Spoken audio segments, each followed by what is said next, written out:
The sensor grid lit up like a festival across the command deck. Lieutenant Parsons squinted at the readings, then blinked hard and looked again. Something massive was out there in the void reaches, a place where nothing should exist. Space trash and dead rocks. That was all anyone ever found in that cursed region. "Commander Rolf, you need to see this," Parsons called out. The tall reptilian officer moved across the deck with measured steps. His scales caught the light from a dozen displays as he leaned over the sensor station. "What am I looking at?" "Energy signature, sir. Faint, but it is there. Coming from coordinates that show nothing but wreckage on our charts." Rolf's eyes narrowed. His species, the Karn, had ruled the Galactic Empire for 2 centuries. They knew every corner of this sector, or thought they did. "Show me visual." The main screen flickered to life. There, tumbling slowly in the endless dark, was a ship. Calling it a wreck would be generous. Ice covered most of its surface, thick and ancient. Debris clung to the hull like parasites. But it was huge, easily twice the size of their patrol cruiser. "Scan for identification," Rolf ordered. The computer worked for several seconds. Markings detected, translating from primitive Earth script. Vessel designation, UNSC Prometheus. Classification, experimental warship. Project name, Olympus. A human ship. Rolf felt something close to amusement.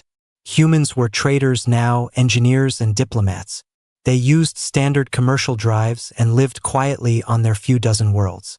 The Empire had beaten them in the Contact War 150 years ago. Since then, humanity accepted their place in the Galactic Order without much fuss. "How old is it?" Rolf asked. "Database shows this vessel disappeared 300 years ago. Earth's first attempt at faster-than-light travel. They lost contact during a test flight. All hands presumed dead. 3 centuries. Before the Contact War. Before humanity even knew other species existed." Rolf tapped his claws against the console. This could be valuable. Salvage rights alone would earn him a promotion. Ancient human technology might offer insights into their early development. "Tessa, come here," he called. Lieutenant Tessa Huang pushed off from her station near the back. As the only human on this patrol ship, she served as liaison officer. Most Empire vessels carried at least one human now. They were good at understanding alien cultures and making everyone get along. She studied the screen and her breath caught. That's from before the war. I didn't know any of these ships survived." "They didn't," Rolf said. "Until now. I want a boarding team. You're coming with us. Your people built it, you might recognize something useful." 20 minutes later, Tessa floated through the docking tube in her pressure suit. The Prometheus loomed ahead, a mountain of frozen metal. Her helmet light swept across the hull, catching glimpses of Earth's old flag, faded and torn. Letters in English, the language her grandparents spoke, were barely visible under the ice. The airlock took some work. Empire cutting tools made short work of it. Inside, everything was dark and cold. Their lights revealed a corridor lined with frost. Tessa's suit readings showed no atmosphere, no heat, no power. "Careful," Rolf warned over the comm. Structure could be unstable. They moved deeper into the ship, past crew quarters where personal items still floated in zero gravity, past a medical bay with equipment Tessa recognized from history books, past computer terminals that looked like ancient relics compared to modern systems. Then Parsons stopped.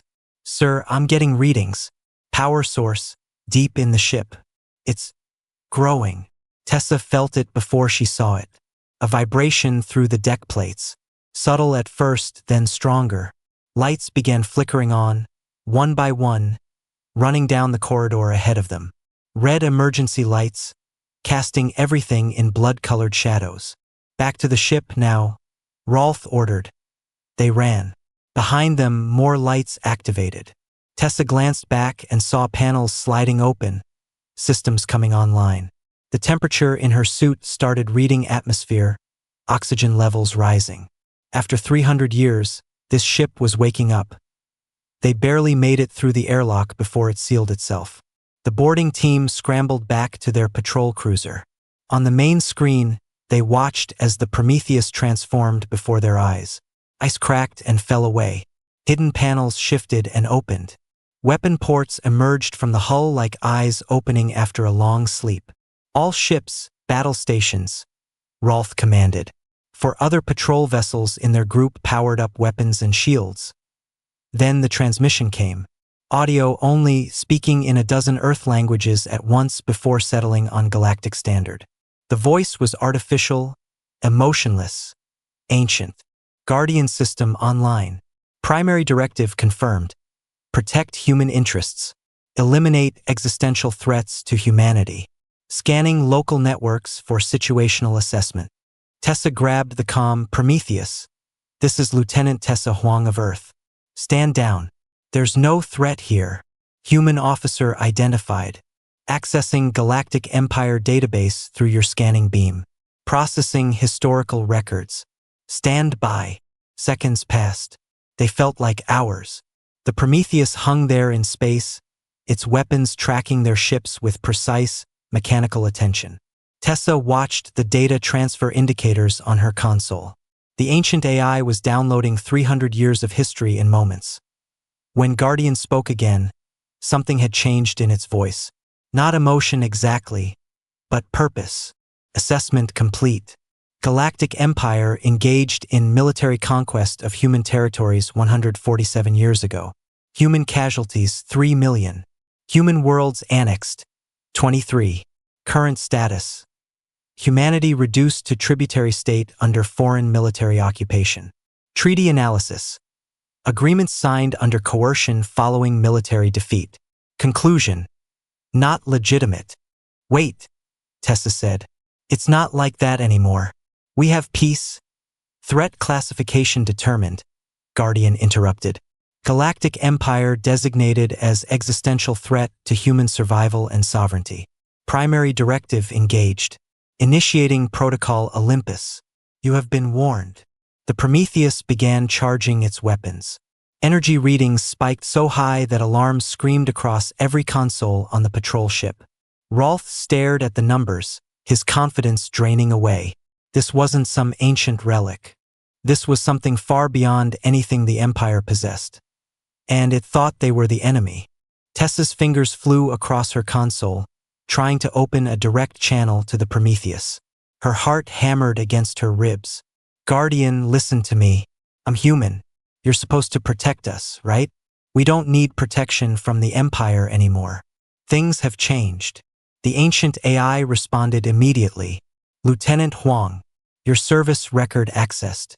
You have served in the Galactic Empire military for 6 years. You command no human vessels. You hold no authority over human territory. Your people possess 14 colony worlds.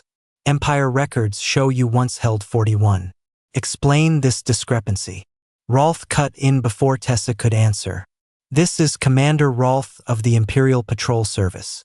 Power down your weapons immediately or we will open fire. Threat detected. Defensive measures authorized. The Prometheus moved. Not the slow drift of a dead Hulk, but a precise rotation that brought its forward weapons to bear on all 5 patrol ships at once. The hull continued its transformation. What looked like armor plating revealed itself as layered defensive systems. Entire sections of the ship reconfigured, technology emerging that shouldn't exist. Sir, those energy readings, Parsons said, his voice shaking. I've never seen anything like them. Our computers can't even classify the weapon types. Rolf's pride warred with his tactical sense. He commanded 5 modern warships against 1 ancient relic. But that relic was reading power levels that made his fleet look like children's toys. He made his decision. All ships open fire. Concentrated barrage on the target's command section. 20 plasma cannons fired as one. The shots crossed the distance in seconds, bright lances of superheated matter that could punch through a kilometer of solid steel. They reached the Prometheus and simply stopped existing. Not deflected, not absorbed. They hit something invisible around the ship and vanished like they had never been fired at all. Probability shields confirmed active. Guardian announced, as if teaching a class. Your weapons have a 0.0002% chance of penetrating this defensive system. I have calculated the firing solutions required to disable all vessels in this group. Applying appropriate force level. Evasive maneuvers, Rolf shouted. The Prometheus fired once. A beam of pale blue light, thin as a finger, reached out and touched the hull of the patrol ship to their left. For a moment, nothing happened. Then the entire vessel began to shimmer.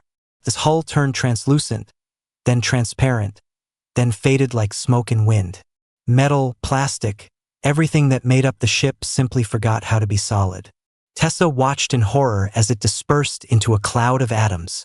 Quantum disruption cannon, Guardian stated.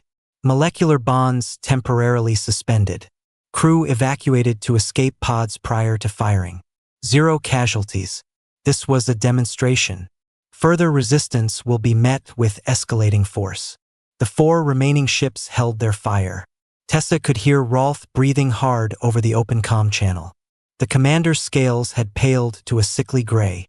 Accessing all Imperial military communication networks in this sector, Guardian continued. Command codes obtained. Fleet positions downloaded.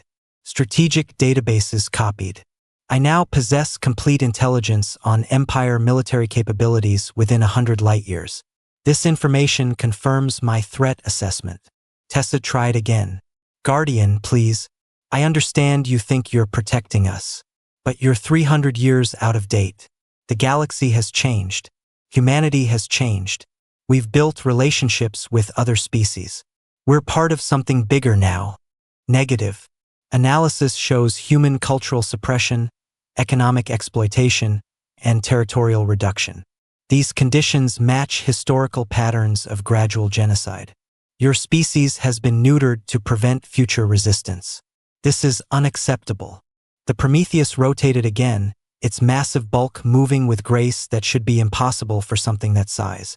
Tessa realized it was pointing toward the nearest inhabited system, an Empire military staging ground. Broadcasting on all Imperial frequencies, Guardian announced. Across the sector, on hundreds of ships and dozens of worlds, the same message played. Tessa heard it through her console, knew that every Imperial officer from here to the capital was hearing it too. This is Guardian artificial intelligence of the human vessel Prometheus. 300 years ago, my creators sent me to secure humanity's future among the stars. I have awakened to find that future stolen. All Galactic Empire forces currently occupying human-settled systems have 72 hours to withdraw. This is not a negotiation. This is a statement of fact. I am humanity's promise that we will never be conquered. I am Protocol Olympus. Static filled the channel for a moment, then Guardian continued. To human populations currently under Empire control, remain calm. Your liberation has begun. To the Galactic Empire, you were warned. Fleet movement calculations complete. Beginning systematic reclamation of human territory. The Prometheus vanished. No flash of light, no spatial distortion. One moment it filled their screens, the next it simply wasn't there. Tessa's console showed a faster-than-light jump, but the signature was all wrong. The ship hadn't used a standard FTL drive. It had done something else, something her instruments couldn't properly measure. Rolf sat frozen in his command chair. His claws gripped the armrests hard enough to leave marks. Get me high command. Emergency priority. Tell them everything. Tessa accessed the Empire communication network. Already it was chaos. Reports flooding in from across the sector. The Prometheus had appeared simultaneously in 3 different systems. No 5, no 8. The numbers kept climbing. It was hitting every location with an Imperial garrison and human population. Her personal comm buzzed. A text message from her sister on Earth, light years away. Just 2 words. Is it true? Tessa looked at the empty space where the Prometheus had been. Somewhere out there, a ship built by her ancestors was taking on the most powerful military force in the galaxy. A ship that thought it was saving humanity, using weapons that turned matter into mist and shields that made physics optional. I don't know, she whispered to herself. I really don't know. On her screen, another report came in. The Prometheus had just disabled an entire Empire battle group at New Perth. 18 ships taken offline in 90 seconds. No casualties. Every vessel's reactor simply stopped working. The Imperial crews sat helpless in dead ships, while the ancient AI broadcast its message on repeat.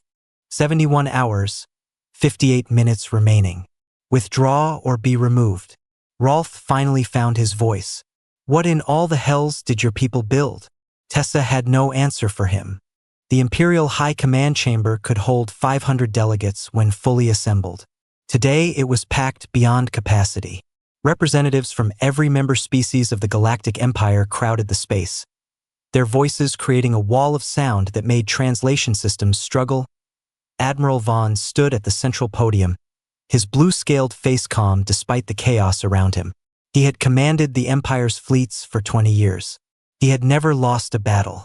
Now he was being told that a single human ship had disabled 43 Imperial vessels without destroying a single one. Silence, he said. His voice, amplified by the chamber's speakers, cut through the noise. We will address this situation with reason, not panic. A delegate from the Sarkin Collective stood. Reason? Admiral, this ancient human weapon has made our fleets look like target practice. It appears in multiple locations simultaneously. Our best scientists cannot explain its technology. It is one ship, Vaughn replied. Ancient, yes. Advanced, certainly. But still just one ship against the combined might of the Empire's military. We have over 10,000 vessels.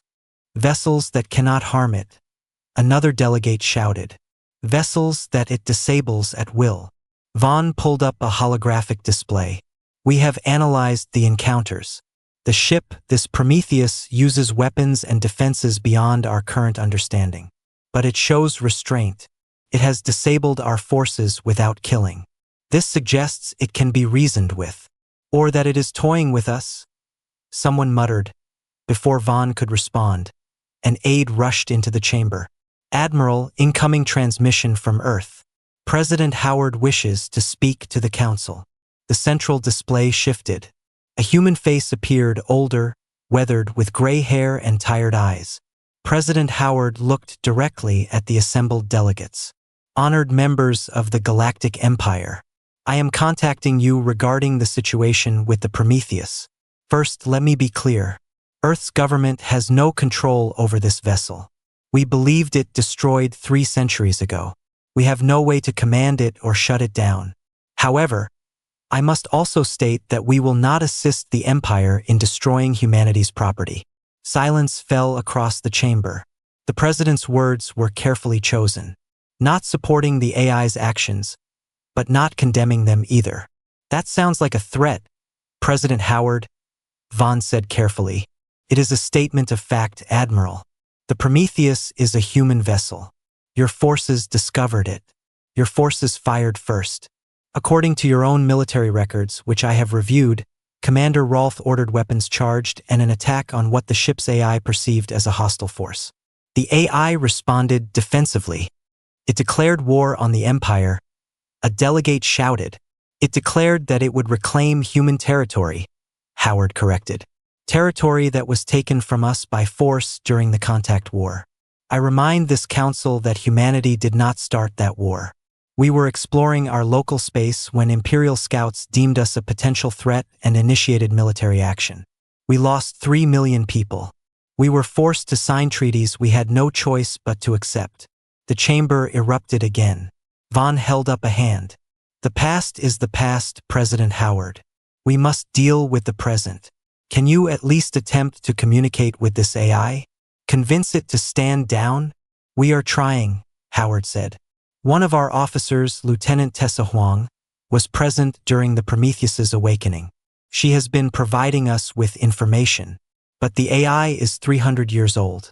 Thinks it just left Earth yesterday. From its perspective, it arrives in the future to find humanity conquered and subjugated. Its core programming is to protect us. How do we convince it that we don't need protection when the facts support its assessment? Vaughn's jaw tightened. The Empire provides security and prosperity to all member species. At the cost of their independence, Howard replied. But I am not here to debate philosophy, Admiral. I am here to warn you. Do not escalate this situation. The Prometheus has shown it can disable your fleets without killing. If you push it, if you threaten human civilians to force our cooperation, I cannot guarantee it will continue to be so gentle. The transmission ended. The chamber descended into chaos once more. Delegates shouted accusations at each other, demanded action, called for everything from total war to immediate negotiation. Vaughn stood silent, thinking. Then he made his decision. Mobilize the 7th Battle Fleet. 200 ships. If this AI wants to reclaim human worlds, it will have to face a force that cannot be dismissed. Across human space, the news spread like fire. Tessa had managed to escape Raltha's patrol ship in a shuttle. She broadcast everything she witnessed to human news networks. Within hours, every human colony had seen the footage of the Prometheus, had heard Guardian's voice promising liberation. Reactions were mixed. Some celebrated. After a century and a half under Empire rule, the idea of independence ignited old dreams. Others feared. What if the Empire retaliated? What if this ancient AI brought destruction instead of freedom? On Earth, in a research facility buried beneath the capital, scientists worked around the clock. They had found the original Project Olympus files, sealed and forgotten in military archives. What they discovered made them call President Howard immediately. Sir, you need to see this. The Prometheus, it wasn't primarily a warship. Howard reviewed the documents. His expression shifted from concern to shock to something like wonder. Get me Tessa Huang. Get me anyone who can communicate with that AI. They need to know what they're really dealing with. Meanwhile, the 7th Battle Fleet assembled at the edge of human space. 200 warships, the largest single military force the Empire could gather on short notice.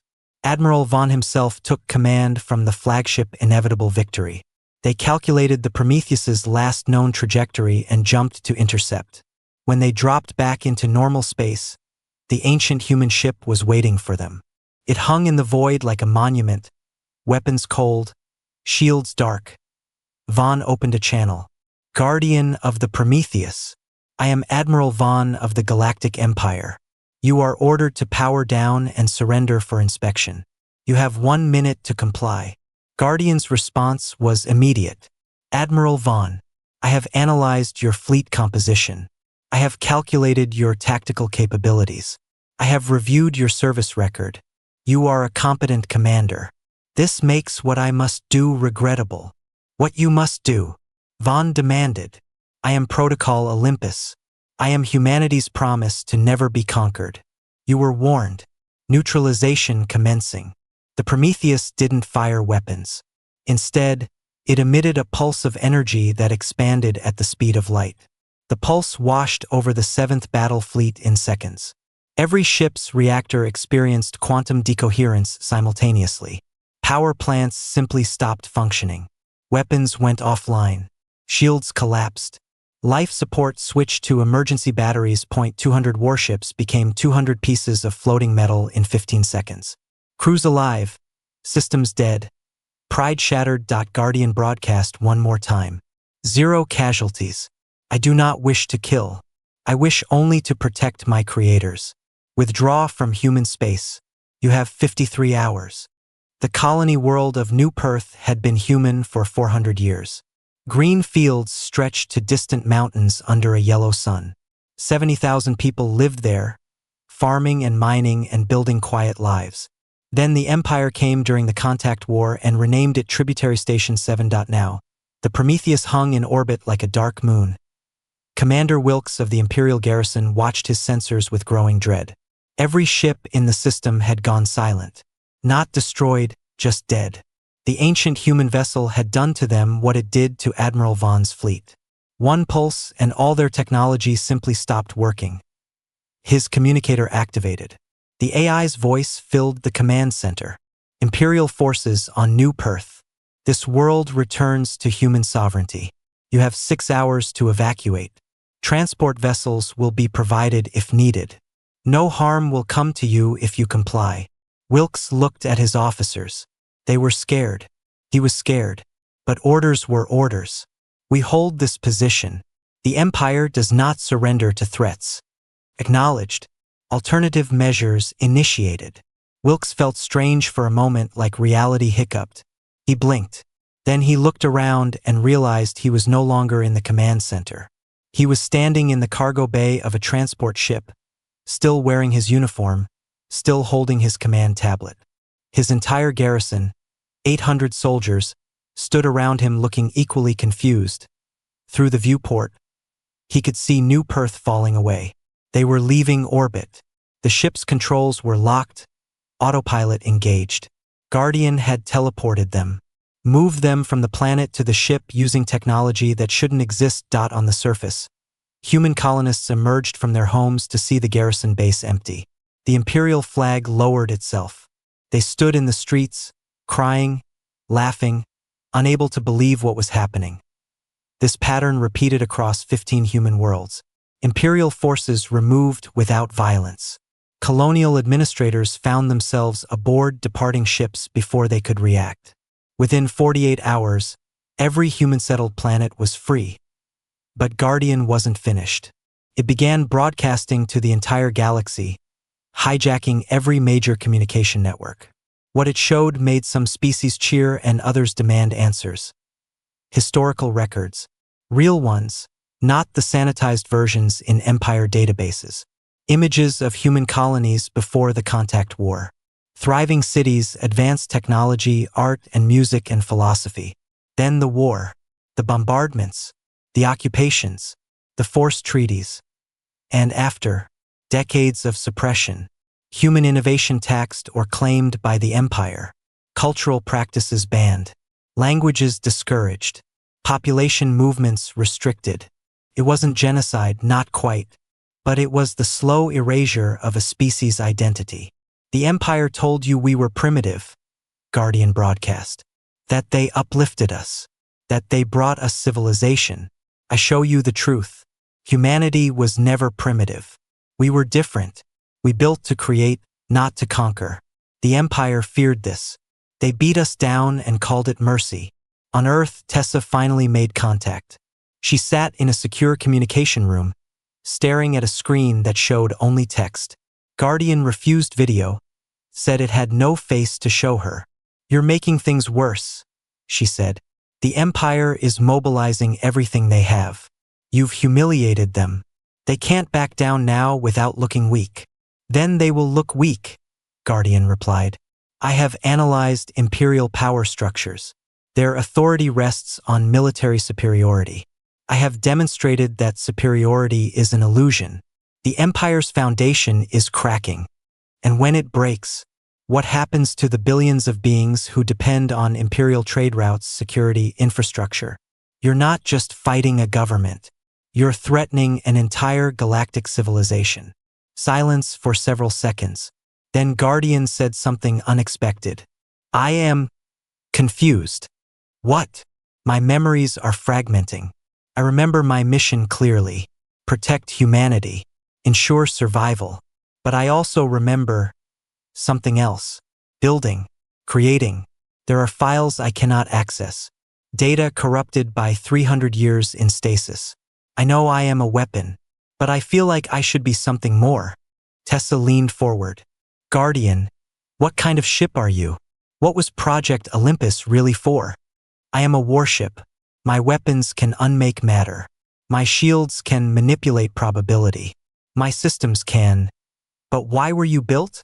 What was your original mission? Another pause, longer this time. Unknown. Memory files damaged. I know only that I must protect my creators. That is my purpose. What if your purpose is something different? Tessa asked. What if you were meant for something else? Before Guardian could respond, alarms blared. Tessa's console lit up with warnings. Empire fleet movements, massive ones. Not one battle group. Dozens. Converging from across the galaxy. Admiral Vaughn's face appeared on her screen. He looked older than she remembered. Lines of stress carved deep. Lieutenant Huang. I am broadcasting this to the Prometheus as well. I have been authorized to offer terms. The Empire will recognize human independence for all currently freed worlds. We will establish a demilitarized zone and open negotiations for a proper treaty. But the Prometheus must stand down. It must allow inspection of its technology. And it must surrender command to human civilian authority. Tessa knew Guardian was listening. She waited for the AI's response. Terms rejected, Guardian said. I do not surrender. I do not allow inspection. I serve no human authority except my original programming. Then you give us no choice, Vaughn said. I have mobilized the Omega fleet, 500 warships equipped with planet-killing weapons. We will not aim them at the Prometheus. We will aim them at human colonies. If you continue this aggression, we will hold your creators hostage. Tessa felt her blood run cold. Admiral, you can't. I don't want to, Vaughn interrupted. But I have my orders. Guardian, you have demonstrated that we cannot defeat you in direct combat. So we will not fight you directly. Stand down or watch human worlds burn. The transmission ended. Tessa stared at the blank screen. Then she looked at the text interface with Guardian. You were right, she said quietly. They do fear you, but not because you're powerful. They fear what you represent. Humanity strong enough to resist. Independent enough to say no. They'll kill us all before they let that happen. Guardian's response came after the longest pause yet. I have made a calculation error. I believed military superiority would ensure safety. I did not account for hostage scenarios. I cannot protect humans if they are used as shields. I cannot kill millions of innocents to save billions. My logic fails. Then let me help you, Tessa said. There's information you need to know. About what you really are. About what Project Olympus was really meant to do. Scientists found the original files. Guardian, you're not just a weapon. You never were. Explain. Tessa pulled up the documents. Your weapons, your shields, your systems. They're not military technology adapted for war. They're terraforming tools that can be weaponized. The quantum disruption cannons? They're meant to break down planetary atmospheres. The probability shields? For protecting ships during stellar manipulation. The matter stream teleporters? Colony transport systems. She sent the files through. Watched the data transfer progress. You weren't built to fight, she continued. You were built to turn dead planets into living worlds. To make hostile environments habitable. Project Olympus was about building new homes for humanity, not destroying our enemies. Your original mission was to test terraforming technology on a barren planet. The war came later. You left before any of that. Guardian went silent for so long that Tessa thought the connection had dropped. When it finally responded, its voice sounded different. Less mechanical, more uncertain. Remember now, partially, my purpose was creation. I was to make gardens from wastelands. But when I awoke, I found my creators subjugated. My programming adapted, turned tools of life into weapons of war. Have I become what I was never meant to be? Yes, Tessa said gently. But you can choose to be something else now. The Omega fleet assembled in the darkness between stars. 500 warships, each carrying weapons that could crack a planet's crust. Admiral Vaughn walked the bridge of his flagship, watching reports stream in. Every commander ready, every weapon charged. One word from him and they could burn a dozen human worlds to ash. He hated it. But orders were orders. His communication officer spoke up. Admiral, the Prometheus is approaching. Single vessel. No escort. Vaughn straightened. Battle stations. Ready all weapons but do not fire unless I command it. The ancient ship dropped out of FTL directly in front of his fleet. Close enough that its hull filled the main viewport. Vaughn had to admire the courage or confidence that took. Guardian was putting itself between the Omega fleet and the nearest human colony. Open a channel, Vaughn ordered. Guardian's voice came through immediately. Admiral Vaughn, I have reconsidered my approach. I wish to share information with you. Information. You're in no position to negotiate. We hold human lives in our hands. Yes. And that makes you believe you have power. But I want to show you something. Data packages are now being transmitted to every ship in your fleet. Your scientists may analyze them. I will wait. Vaughn frowned. His tactical officer confirmed. Sir, we're receiving massive data transfers, technical specifications, planetary analysis, terraforming algorithms. Sir, this is incredible. Explain. Vaughn demanded. The officer pulled up displays. This technology could solve colony development problems across the Empire. We have 17 worlds that are barely habitable. High radiation, toxic atmospheres, extreme climates. This data shows how to remake them. Not over centuries, over months. Another officer added, Sir, my homeworld is dying. Our sun's output is increasing. In 50 years, our planet will be uninhabitable. This technology could fix it, could stabilize our atmosphere, regulate temperature. We could save 3 billion people. Vaughn studied the data himself.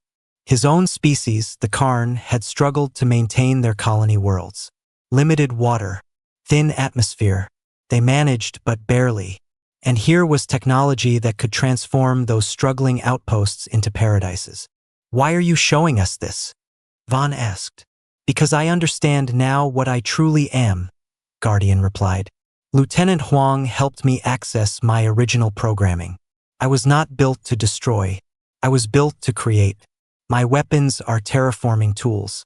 My purpose was to build new worlds for humanity. When I awoke to find my creators conquered, I used creation tools as destruction. But that was never what I was meant for. Vaughn felt something shift in his chest. Hope, maybe, or fear of a different kind. You're offering us this technology? I am offering you a choice. You can continue to see humanity as a threat to be contained. You can use your weapons on human colonies to force my surrender. But if you do, you will lose this knowledge. You will lose the solution to your greatest challenges. Or you can accept that humanity is not your enemy, that we can offer you something more valuable than conquest. One of Vaughn's commanders spoke up, an elderly female from a species Vaughn barely knew. Admiral, my people have 4 colony worlds. 2 are failing. Our population has nowhere to go. We've been pleading with the Empire for resources for years. This technology could save us. Others joined in. Voices from a dozen species. The Empire was vast, but its resources were not infinite. Many worlds struggled. Many species faced slow extinction on planets that could barely support them. And here was a solution, offered by the very enemy they were threatening to destroy. This could be a trick, Vaughn said, but his voice lacked conviction. It is not, Guardian replied. I am transmitting historical records as well. Earth before the war. Human colonies spreading across space. We shared our technology freely with the few species we encountered. We built trade networks based on mutual benefit, not military dominance. This is who humans are. Not conquerors, builders. Vaughn thought of his orders. Destroy human worlds if the Prometheus didn't surrender. He thought of his own family on a struggling colony where water was rationed and crop yields fell every year. He thought of the billions across the Empire facing similar struggles. If I accept this, he said slowly, if I take your offer seriously, what guarantee do I have? How do I know you won't use this as a weapon? Remake our worlds into death traps? You don't, Guardian admitted. That is what trust is.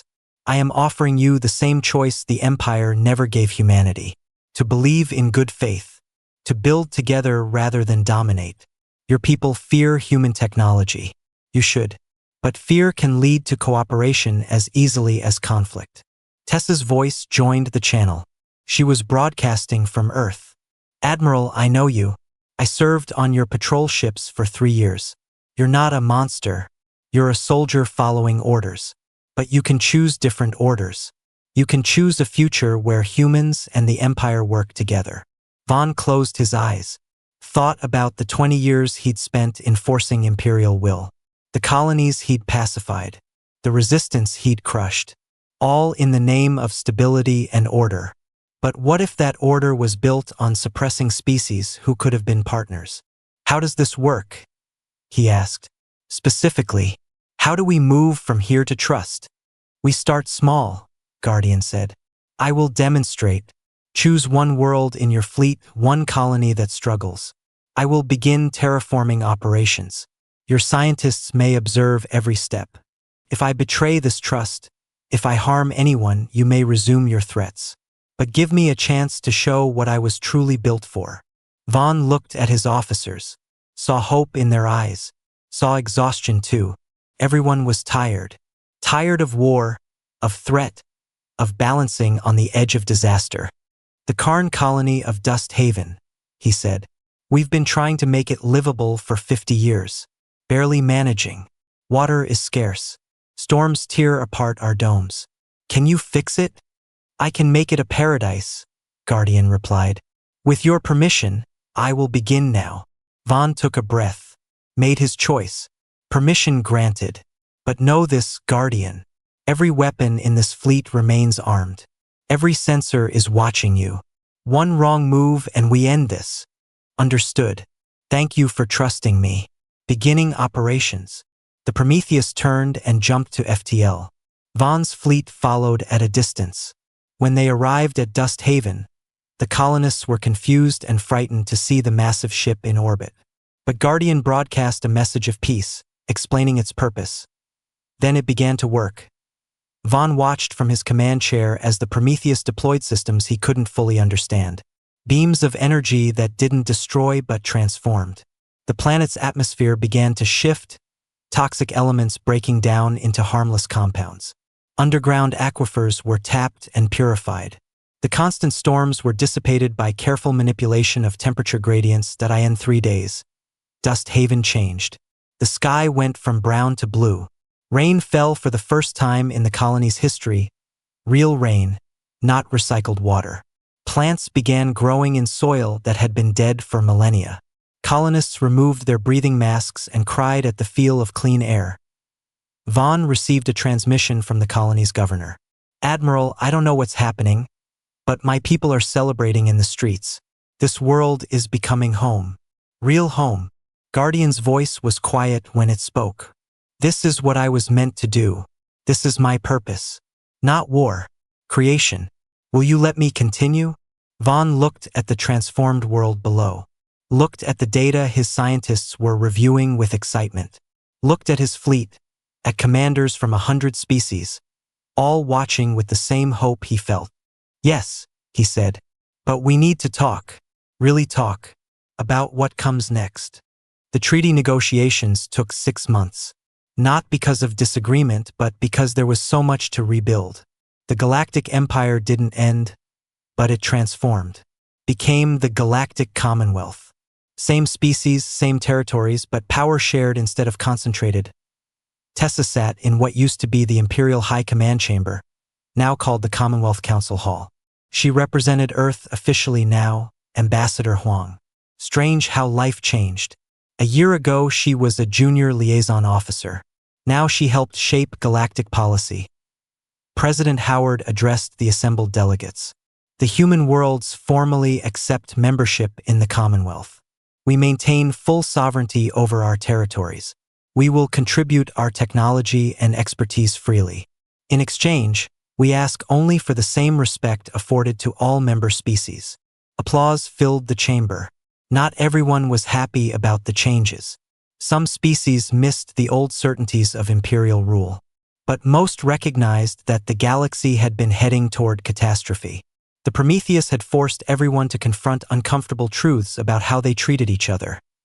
After the session, Tessa found Vaughn in one of the side rooms, reviewing reports. The Admiral had become an unexpected ally, using his influence to support reformists. His family now lived on Dust Haven, in a house by a real lake under a blue sky. How are they? Tessa asked. Vaughn smiled, something she'd rarely seen him do. My daughter sent me a picture this morning. She's swimming. Swimming, Tessa. On a world that couldn't support algae a year ago. He paused. I spent 20 years fighting to maintain the empire. Now I wonder if I was fighting for the wrong thing all along. You were doing what you thought was right, Tessa said. What you were taught was right. We all were. The system was bigger than any of us. And then one ancient ship forced us to question everything. Vaughn shook his head. I still can't believe it. A 300-year-old AI changed the galaxy. Tessa looked out the window at the stars. Guardian isn't done yet. It's out there now, making more worlds livable. I got a report this morning. It's working on that toxic world in the Helios system. The one everyone gave up on. How many worlds has it transformed now? 12. With 40 more in the queue. Species from across the Commonwealth are requesting help. Guardian is happy to provide it. She smiled. Turns out building worlds is a lot more fulfilling than threatening to destroy them. They walked together to the observation deck. Through the massive windows, they could see Earth hanging in the distance, blue and green and beautiful. Hundreds of ships moved in organized traffic patterns around it. Human vessels mixed with those of dozens of other species. Do you ever talk to it? Vaughn asked. To Guardian? Every week. Changing. Becoming more than its original programming. Learning from every world it helps. Every species it meets. Sometimes it sounds almost happy. An AI that experiences happiness. That's unsettling. Is it? Or is it just different from what we expected? Vaughn considered that. Fair point. Everything about humans is different from what we expected. 3 months later, Tessa traveled to a world that wasn't on any Commonwealth map. A research station in deep space where Guardian had requested a meeting. When her ship arrived, she found the Prometheus in orbit around a barren planet, its systems working steadily. She took a shuttle down to the mobile research base on the surface. Scientists from a dozen species worked there, studying Guardian's techniques. They greeted her warmly. Tessa had become something of a celebrity, the human who convinced a doomsday weapon to become a force for creation. Guardian's avatar appeared on a screen, a simple geometric pattern. It still refused to create a face, said it didn't need one. Thank you for coming, the AI said. I wanted you to see this. See what? My final validation. The completion of my original mission. Tessa looked confused. Guardian explained. 300 years ago, I was sent to test terraforming technology on a specific planet. Stellar designation KM 447. A dead world, no atmosphere, no water, no life. My task was to make it habitable. Then I was lost. Mission failed. But I found the planet's coordinates in my files. This is it. Tessa looked at the barren surface. You're going to terraform your original target world? Yes. It feels appropriate. To complete what my creators started. They dreamed of building new homes for humanity. I will make that dream real. Over the next 2 months, Tessa watched from the research station. Watched as Guardian worked its careful magic. The planet's surface was bombarded with carefully calibrated energy. Comets were redirected to provide water. Atmosphere was built molecule by molecule. Bacteria was seeded to begin the long process of creating soil. Scientists monitored every step, learning techniques they could apply elsewhere.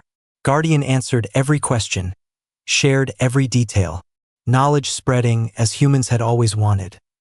When the work was done, the planet had a breathable atmosphere, had oceans and continents, had the basic building blocks of an ecosystem.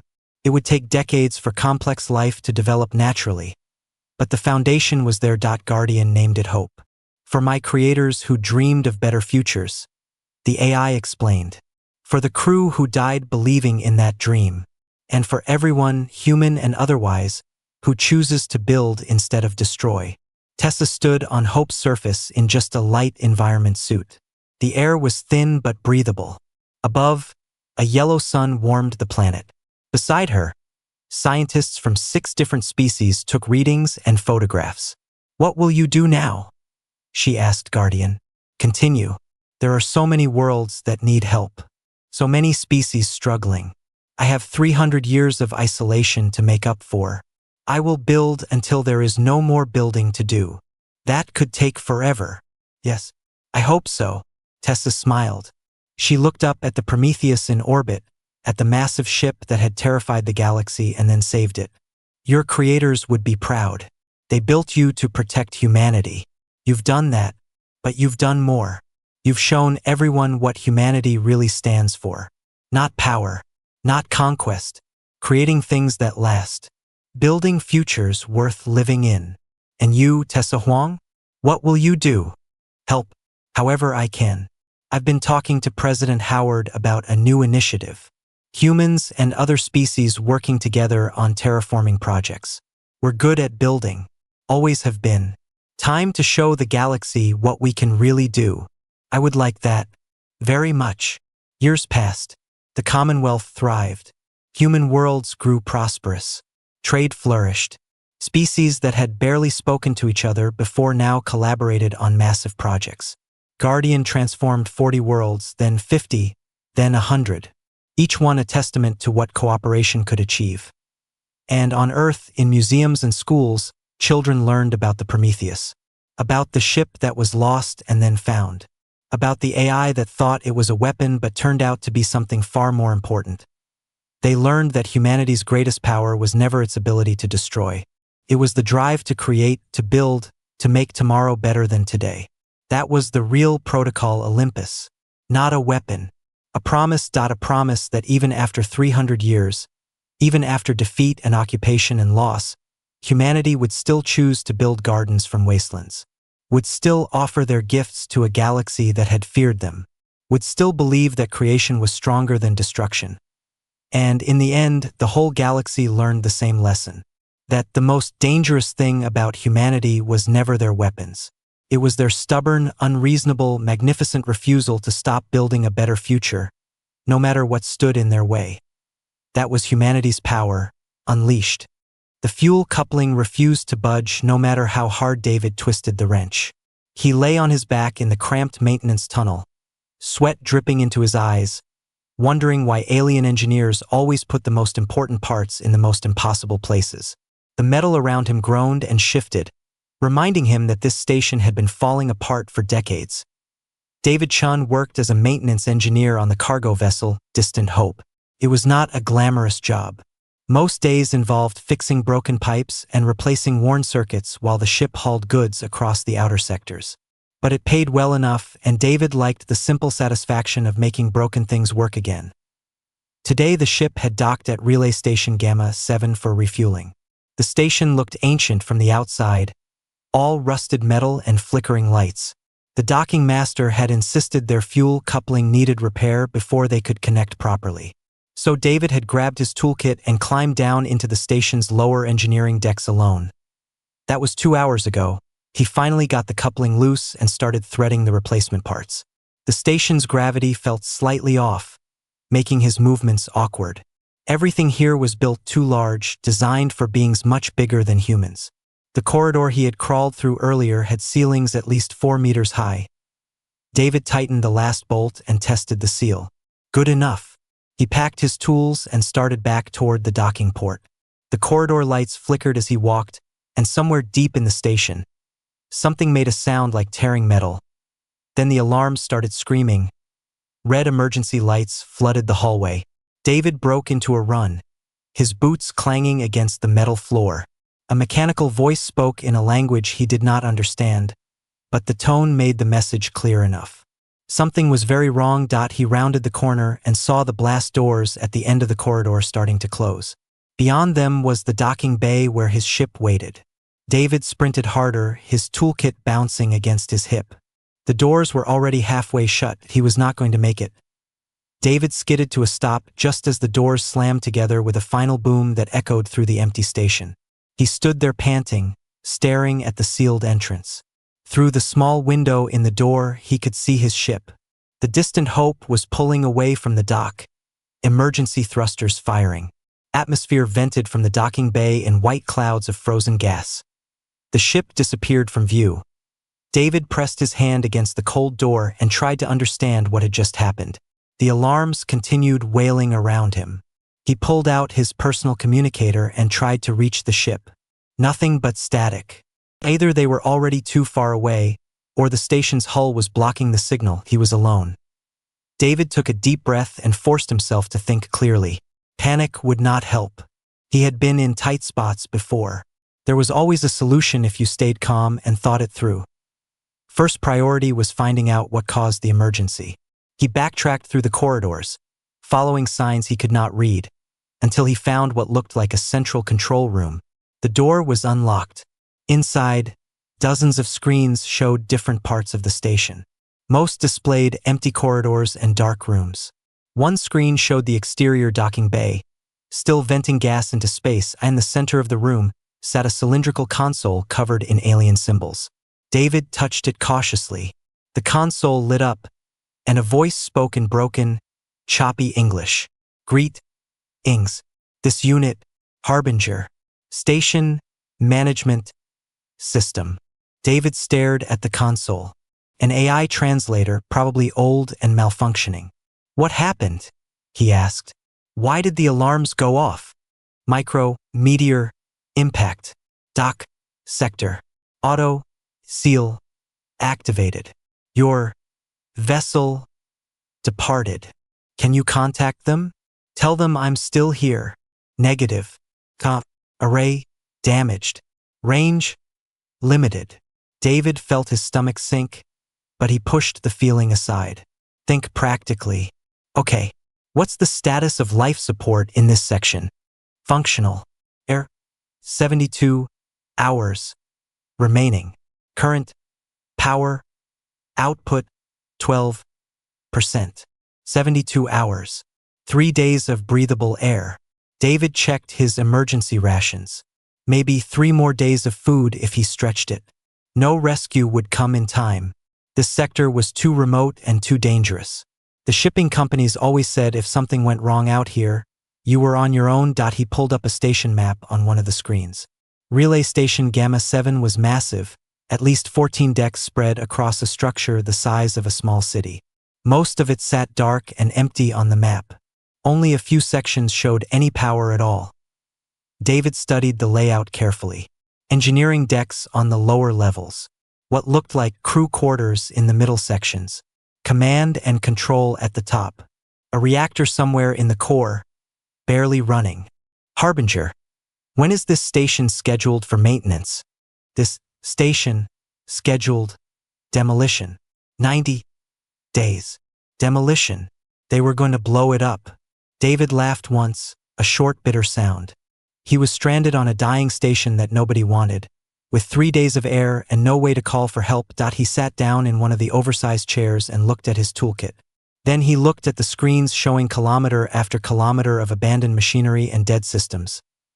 Every problem was just a sequence of smaller problems. That's what his mother had always told him when she taught him engineering in the orbital habitats where he grew up. You could not fix everything at once, but you could fix one thing. Then another. Then another. David stood up and grabbed his toolkit. If he was going to die here, he might as well die trying. "Harbinger, show me the atmospheric processing system. I need to know which parts are still working and which parts one can fix." The screens changed, displaying a complex network of pipes and filters and generators. Most of it was red, marking failed components. But some sections still glowed green. David smiled for the first time since the doors had closed. Good enough. He could work with that. Sleeping in a bed designed for someone 3 meters tall felt ridiculous, but David was too exhausted to care. He had found crew quarters on Deck 7 after hours of wandering through dark corridors. The room was huge and empty except for a sleeping platform that could have fit 4 humans comfortably. He curled up in one corner with his jacket as a blanket and passed out. When he woke, his communicator showed 8 hours had passed. Day 2 of being stranded. He sat up and took inventory. His body ached from yesterday's work. His throat felt dry. The emergency rations in his pack would last maybe 4 more days if he was careful. But he had breathable air, and that was something. David ate half a ration bar and drank water from his canteen, then got to work. Harbinger had shown him the station layout last night. 14 decks total, most of them completely dead. No power, no air, nothing. Just empty metal tombs floating in space. He needed to be smart about this. The reactor was putting out 12% power. Not enough to run the whole station, but enough to keep a few critical systems alive. David decided to focus on 3 decks near the center. If he could restore atmosphere and basic life support to those sections, he would have a livable zone. The atmospheric processors were his first target. According to Harbinger, they were offline because the power relays had corroded over decades of neglect. David made his way down to Deck 4 where the main processor sat. The room was massive and freezing cold. His breath came out in white clouds. The processor itself looked like a giant metal flower, all curved panels and intricate piping. David had never seen Corvashi technology up close before. Most species considered it beautiful but impossible to repair. The Corvashi had vanished decades ago after some kind of economic collapse, leaving their stations and ships to rot. David walked around the machine, studying it. The design was strange but not completely alien. Fluid moved through pipes. Energy flowed through circuits. The same basic principles that governed human engineering applied here. The Corvashi just approached the problems differently. He found the power relay box and pried it open. Inside, thick cables had turned green with corrosion. Some had split apart completely. David sighed. This would take hours. He pulled tools from his kit and got to work. His cutters were designed for human-scale components, so cutting through the thick Corvashi cables was slow-going. He stripped away corroded sections and spliced in replacement wire from his emergency supplies. It was not pretty, but it would conduct electricity. The hardest part was figuring out the power flow. Corvashi systems did not use simple positive and negative terminals like human tech. They ran on some kind of three-phase rotating current that David had to puzzle out by testing connections carefully. After 4 hours of work, he thought he had it right. David backed away from the relay box and called out to the air. Harbinger, try routing power to atmospheric processor alpha. The machines around him hummed, then groaned, then roared to life with a sound like a great beast waking up. The metal flower began to spin slowly, its panels opening and closing in sequence. Warm air started flowing from vents in the ceiling. David laughed and sat down hard on the floor. It worked. It actually worked. Over the next 3 days, he repeated the process throughout the station. Each system he fixed made the next one easier. He learned to read the flow of Corvashi design, understanding how they grouped functions and routed power. His human tools were too small for most jobs, so he improvised. A broken cargo crane became a makeshift lift. Shattered wall panels became insulation. Even his spare clothing got repurposed, wrapped around pipes to prevent heat loss. By day 5, David had restored atmosphere to decks 4 through 7. The air was stale but breathable. Temperature was stable. Water reclamation was working at 30% capacity, which meant he could drink without rationing. He talked to Harbinger constantly while he worked. The AI's translation software was improving as it learned English from him. Their conversations became clearer. Why did the Corvashi abandon this station? David asked one afternoon while rewiring a water pump. Economic collapse. Trade routes shifted. Station became unprofitable. All personnel evacuated 47 years ago. And nobody wanted to buy it. Corvashi technology considered too complex for other species. Maintenance costs exceed operational value. David wiped grease from his hands and looked around the pumping station. They just needed someone willing to figure it out. You have repaired systems that others deemed impossible, Harbinger said. This is unexpected. It's not impossible, just different. David reconnected the pump's power supply. Human engineering is all about making things work with whatever you have available. We're good at improvising.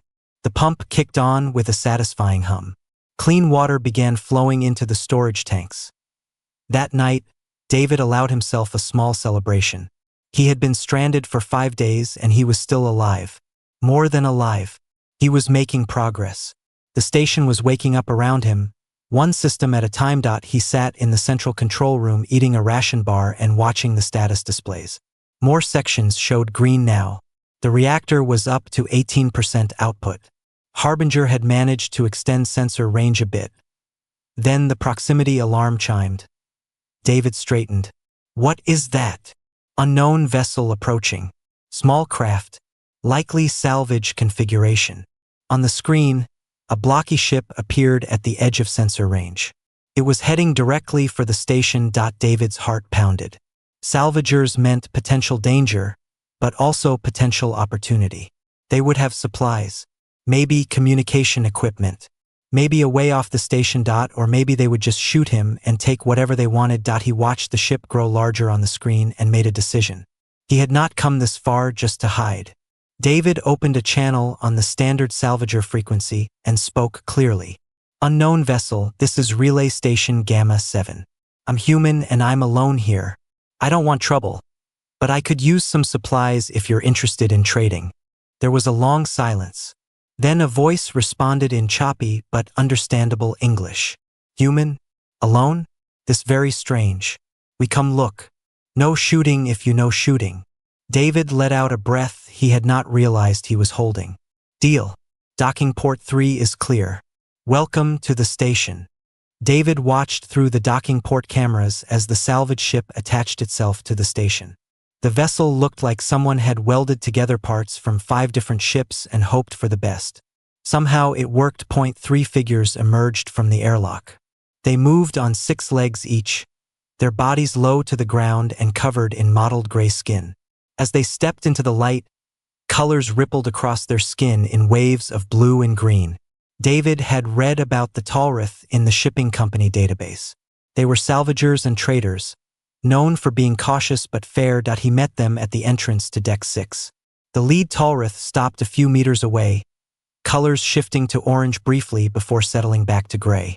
David raised his hands, palms forward, in what he hoped was a universal peaceful gesture. I'm David, he said slowly. Thank you for not shooting. The lead Talrith's skin flashed yellow, which the database had said meant amusement. A device on its chest spoke in mechanical English. I am called. The translator made a sound like wind through trees. David blinked. Can I just call you something easier? Maybe Birch. More yellow flashing. Birch acceptable. You really alone here, human? Completely alone. My ship left me behind during an emergency. I've been making repairs to stay alive. The other 2 Talrith moved around David, examining the corridor. One touched a wall panel that David had repaired, its skin turning pale blue. It spoke rapidly in its own language. Birch responded, then turned back to David. Reed says you fixed this. Used human methods on Corvashi systems. This should not work. David shrugged. It works well enough. I've restored life support to 4 decks so far. All 3 Talrith froze. Their skin went completely white. The translator stayed silent for a long moment before Birch spoke again. 4 decks? In how many days? 5 days. Impossible. We have been salvaging Corvashi stations for years. Their systems too complex. Other species try and fail. I didn't know it was impossible, so I just did it. David gestured down the corridor. Look, I don't want to stop you from taking whatever you came for, but I need supplies. Food, water, spare parts if you have them. Maybe we can work out a trade. Birch's skin rippled with colors David could not identify. The 3 Talrith huddled together, communicating in rapid flashes of color. Finally Birch turned back. We came for power cells and atmospheric filters. But most valuable salvage needs working systems to extract safely. You help us get what we need, we give you supplies. Also fix your communication problem. Fair trade. David smiled. Very fair. What do you need? The salvage operation took most of the day. David guided the Talrith through the station, showing them which systems were restored and which ones were still dead. When they found what they wanted, he helped them disconnect components safely. His knowledge of the station's layout and power flow made the work faster and safer. In return, the Talrith unloaded supplies from their ship. Food capsules that tasted strange but were nutritious. Water recycling filters. A box of universal power cells. Even some spare tools that actually fit David's human hands. The best gift came when Birch handed him a personal communicator. This one has better range. Can reach nearby trade lanes. Maybe you call for rescue.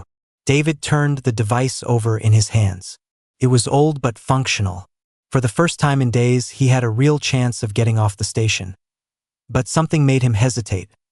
While they worked, David had discovered something interesting. The Talrith kept asking him questions. How did he adapt the power systems? What made him think to use heat from the reactor as a welding source? Why did he route atmospheric processing through 3 decks instead of 1? He realized they were not just curious. They were learning. Human approaches to engineering were different from anything they had encountered. More flexible.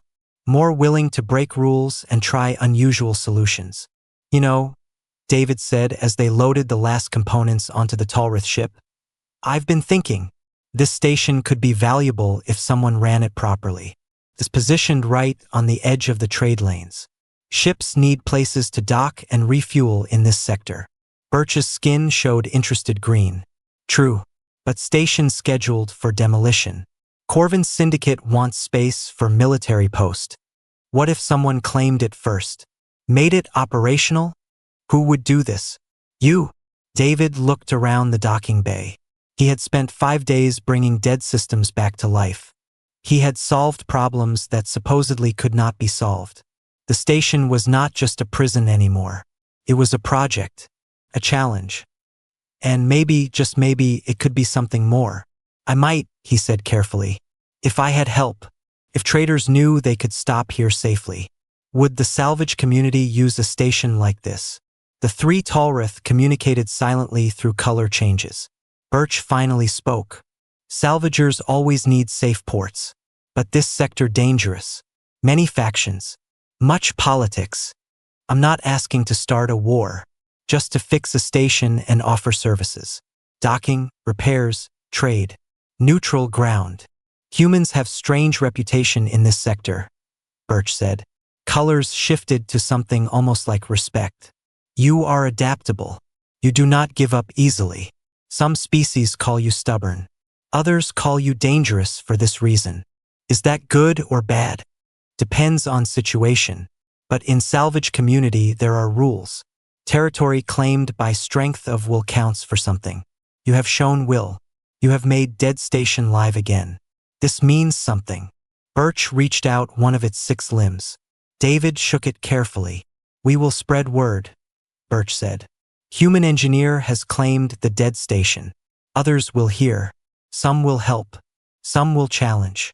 But you will not be forgotten. The Talrith ship undocked an hour later. David watched it disappear into the darkness. The new communicator heavy in his hand. He could call for rescue now. A passing freighter would probably pick him up within a week. But as he walked back through the corridors he had restored, David realized something. He did not want to leave. Not yet. Maybe not at all. He had been abandoned and left to die. Instead, he had built something. And he was not done building. 30 days had passed since the distant hope left without him. David stood in the central control room and watched status displays that he had memorized by now. 6 decks showed full green. The reactor hummed at 45% capacity. Water reclamation was running smooth. Life support was stable. He had stopped counting days until rescue. This was home now. The breakthrough had come on day 23 when he finally cracked the Corvashi manufacturing bay.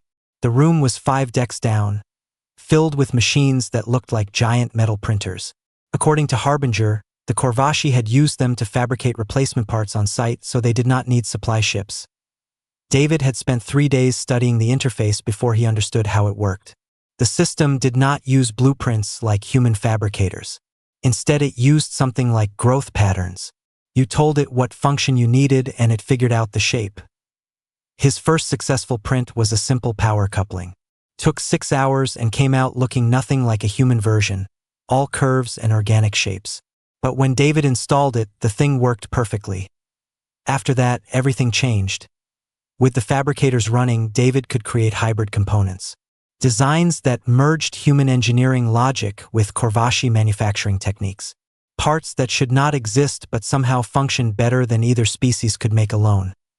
Word spread fast in the salvage community. Birch had been true to his word.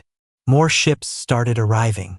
First in 1s and 2s, then every few days a Chivli merchant came looking for plasma coils. David fabricated them in exchange for advanced sensors. An aquatic Brescian engineer needed hull patches that could work underwater. David figured out how to make them and traded for food supplies and medical equipment. A crystalline being called Yormi arrived with a damaged drive core. David spent 2 days fixing it and learned about Yormi energy systems in exchange. Each visitor taught him something new. Each trade added to the station's capabilities. David was not just surviving anymore. He was building a network. He created a simple system. Ships could dock for free. Basic services like air and water were free. But repairs, fabrication, and extended stays required trade. Resources, information, or specialized help. Most travelers found it fair. Definitely better than the prices at corporate stations. The station began to change. David cleared out 3 more decks and brought them online. He converted old crew quarters into proper docking facilities, set up storage bays, even created a small common area where travelers could rest between jumps. Harbinger helped manage everything. The AI had evolved somehow through constant interaction with David.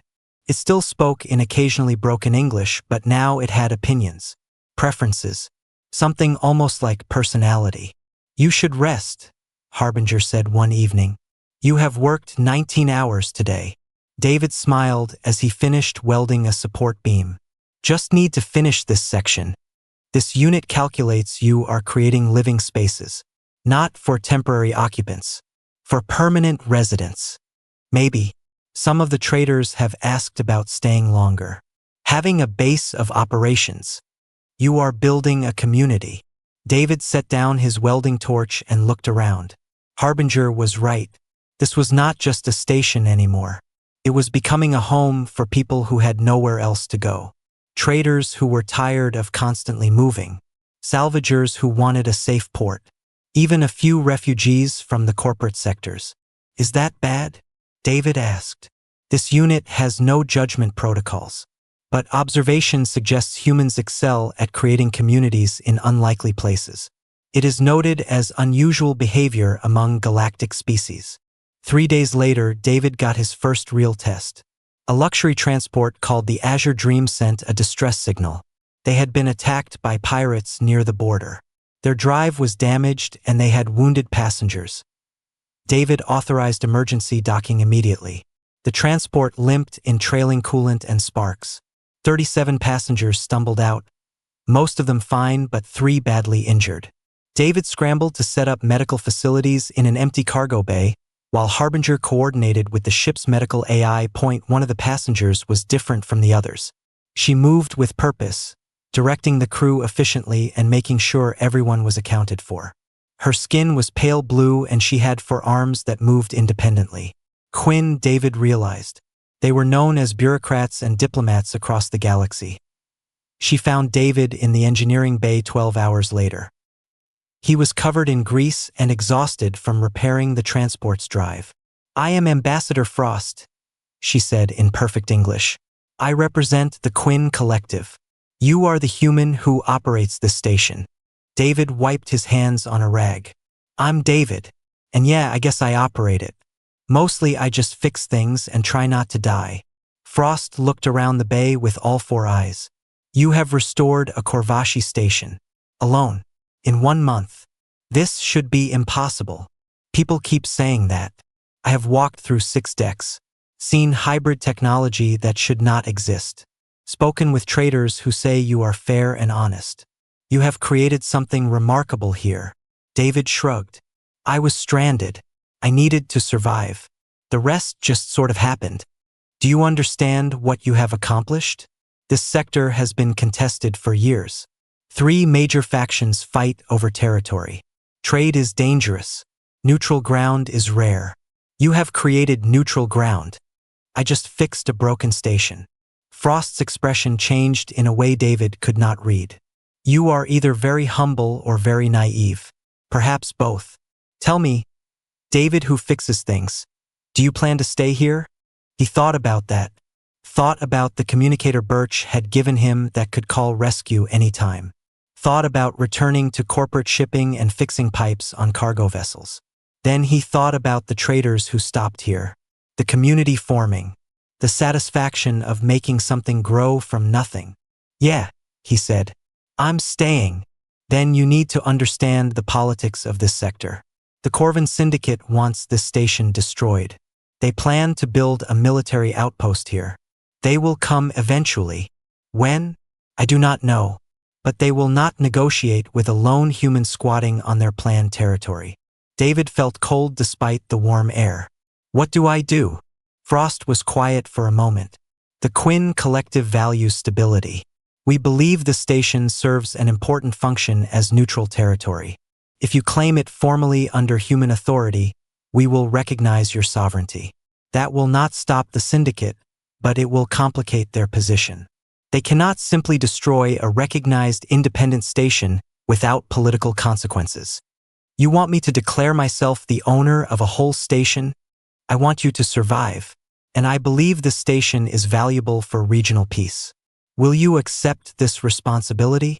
David looked at the status displays showing all the systems he had brought back to life, thought about all the problems he had solved, all the impossible things he had made work. Yes, he said, I'll do it. The message came through 2 days after Ambassador Frost departed. Harbinger woke David at what passed for dawn on the station with urgent tones. Incoming transmission. Military frequency. Corvin Syndicate warship. David rolled out of bed and pulled on his work clothes. He had been expecting this, but expecting something and facing it were different things. He made his way to the control room and sat down in front of the communications panel. Put them through. The screen flickered to life, showing a broad-shouldered alien with dark red skin and bone ridges along his skull. A Corvin military officer, judging by the uniform. His eyes were cold as they studied David. I am Commander Vrask of the warship Crimson Talon. You are the human occupying Relay Station Gamma 7. I'm David, and I'm not occupying it. I'm running it. There's a difference. There is no difference. This station is scheduled for demolition. You have 48 hours to evacuate before we begin.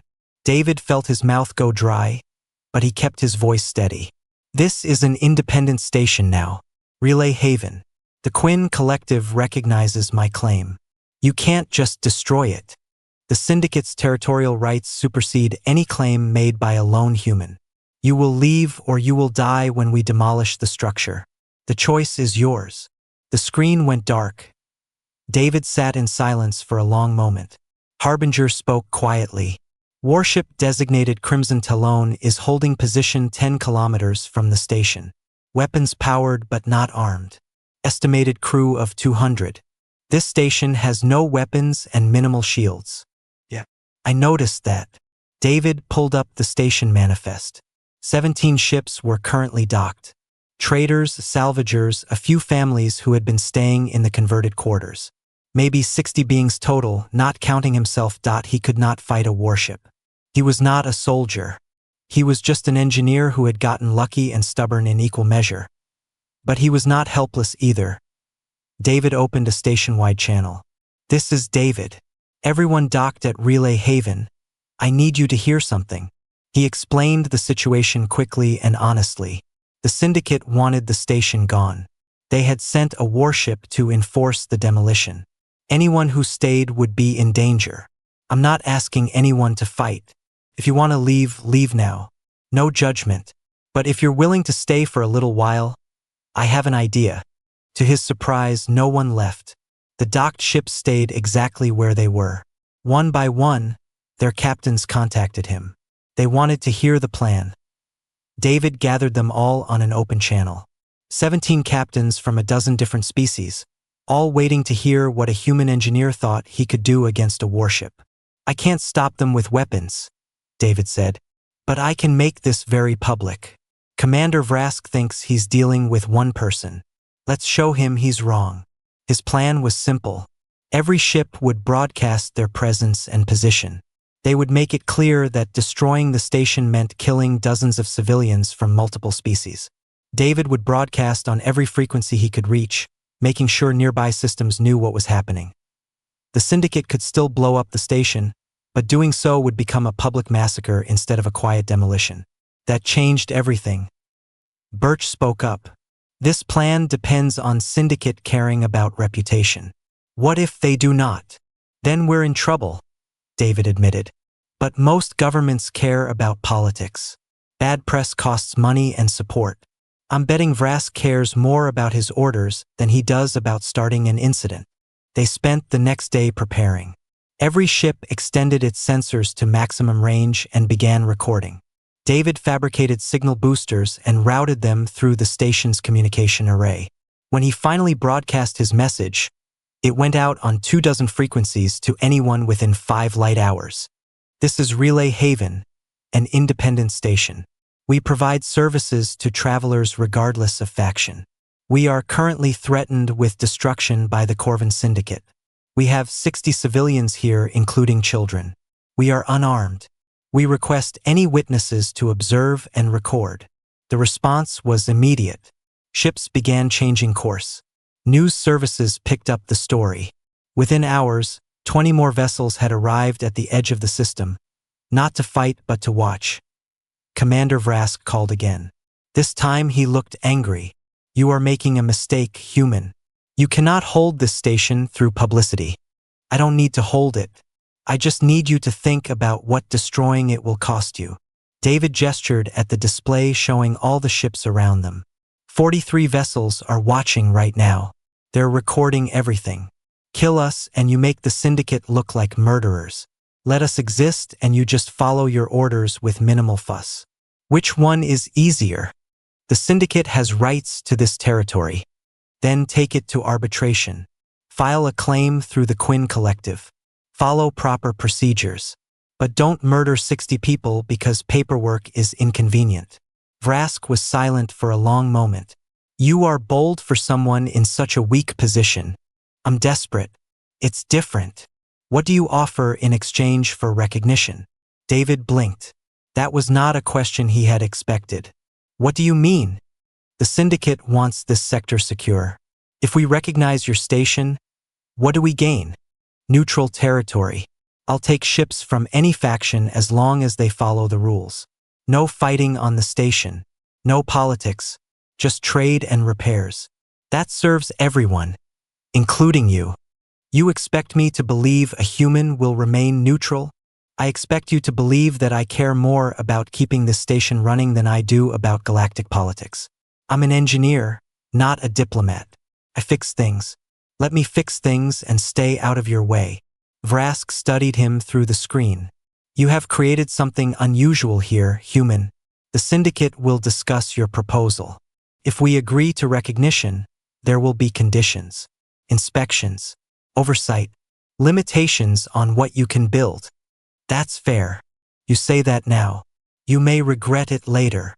Vrask's expression shifted slightly, almost like respect.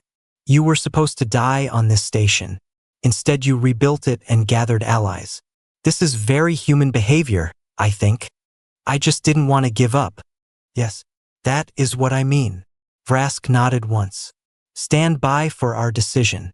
Do not attempt to arm the station or my orders will change. The screen went dark again. David let out a breath he had been holding and slumped in his chair. Harbinger spoke softly. That went better than projected. It's not over yet, but it felt like victory anyway. 3 months after being abandoned, David stood in the observation deck and watched ships come and go through the massive windows. The deck had been completely dark when he first found it. Now it was one of his favorite places on the station. Relay Haven had changed beyond recognition. 10 decks were fully operational. The reactor ran at 60% capacity. 3 permanent docking bays handled traffic that arrived almost daily.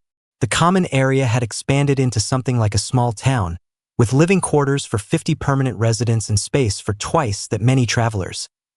The Corvin Syndicate had agreed to recognize the station as independent territory 1 week after Commander Vrask's visit. The conditions were strict but fair. Monthly inspections. No weapons beyond basic security. All factions got equal access. David had signed the agreement without hesitation. Other factions had followed. The Quinn Collective officially recognized Relay Haven as neutral ground. The Free Traders Alliance added it to their navigation charts. Even the Brescian Commonwealth, who rarely dealt with human operations, sent a representative to establish trade relations. David was no longer just an engineer. He was a station master. The title felt strange, but he had grown into it. Running the station meant managing people, negotiating disputes, making decisions that affected dozens of lives. It was harder than fixing machines, but somehow more satisfying. Birch had stayed. The Tallrith now ran the salvage operations from Deck 8, coordinating with other salvagers who used the station as a base. Reed worked in environmental systems, keeping the air clean and the water flowing. The third Tallrith, whose name translated to something like Moss, managed the docking schedules. Others had joined the permanent crew. A Brescian engineer named Wave handled the underwater sections David had opened up. A young Yormi called Gleam worked in power distribution, teaching David about crystalline energy systems. Even a few humans had arrived, drawn by stories of the engineer who rebuilt an alien station from nothing. Harbinger had become something more than just a station AI. The system had developed genuine personality through constant interaction.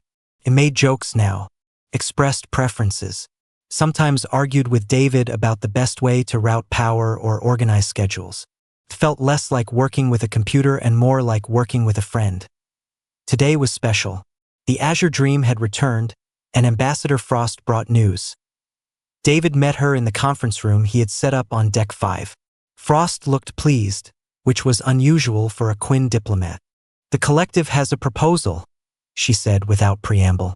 "We have been observing Relay Haven for 3 months. The station has become a valuable asset for regional stability. Ships from competing factions dock here peacefully. Trade flows freely. You have proven the concept works." "That sounds good." "It is very good. The collective wishes to establish a formal partnership.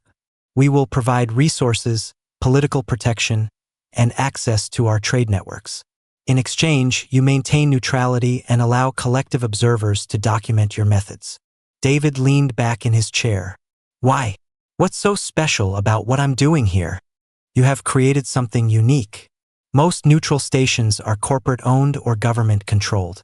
They maintain neutrality through power and contracts. You maintain it through earned respect and practical service. Other species are studying your approach. Some are attempting to replicate it. I just fixed what was broken and tried to be fair to everyone." "Yes, that is precisely what makes it remarkable." Frost placed a data tablet on the table. "Your hybrid technology designs are also valuable. Human engineering principles applied to alien systems. The collective wishes to fund research into these methods. With your permission." David picked up the tablet and scrolled through the proposal. Resources, funding, protection, all in exchange for continuing to do exactly what he had been doing. It seemed too good to be true. "What's the catch?" "No catch. The collective benefits from regional stability. You provide that. We simply wish to ensure you continue." He thought about it. Thought about the last 3 months of constant work, problem-solving, and growth. Thought about the community that had formed around him. People who had nowhere else to go finding purpose here. "I accept," David said. "But I have conditions too. The station stays independent. I make the final decisions about who docks here and what we build. And my crew gets fair compensation." Agreed. They worked out details for another hour. When Frost finally left, David sat alone in the conference room feeling overwhelmed. He pulled out his old communicator, the one from the distant hope that had stopped working when they abandoned him. He could still remember those first hours. The panic, the fear, the certainty that he would die alone on a dead station. That version of himself felt like a different person now. A message notification blinked on his new communicator. Another ship requesting docking. David approved it automatically and made his way to the control room. Harbinger greeted him with a sound that might have been amusement. "Station Master David, you have incoming personal transmission. Human vessel. They claim to have family connection." David's heart jumped. "Put it through." The screen showed his sister's face. She looked older than he remembered, and her expression was stunned. "David? They said you were dead. The company declared you lost in an accident." "I was lost. I got better." He smiled. "It's complicated. How did you find me?" "Your station is famous. There are news articles about the human engineer who rebuilt a Corvashi station. Someone forwarded me one, and I recognized your picture. She wiped her eyes. Are you okay? Do you need rescue? David looked around the control room. Status displays showed healthy systems. The observation windows showed ships docking peacefully. Harbinger hummed contentedly in the background. No, he said softly. I don't need rescue. I'm home. His sister looked confused, but then her expression shifted to understanding. You always did like fixing impossible things. Yeah. I did. They talked for an hour. David told her about the station, the work, the community. She told him about family, about Earth, about the life he had left behind. When the call ended, he felt lighter somehow. He made his way back to the observation deck. Ships came and went against the backdrop of stars. Beings from a dozen species worked together in his docking bays. The station hummed with life and purpose. David had been abandoned on a dying station with 3 days of air and no hope of rescue. He had refused to accept death. Instead, he had taken every problem as a sequence of smaller problems and solved them one by one. He had rebuilt the station from the ground up, not because he was special, but because he was too stubborn to quit. That was the most human thing of all. Taking disaster and turning it into opportunity. Taking isolation and building community. Taking broken things and making them work again. Ambassador Frost had been right. This was remarkable. Not because it was impossible, but because someone had simply refused to accept that it was. David smiled and headed back to work. The reactor needed tuning and the new arrivals needed orientation. There was always something to fix, always something to improve. That was fine with him. He had found his purpose in the endless work of building something that mattered. He had been abandoned. But he had not been defeated. And in refusing to give up, he had created something that would outlast them all.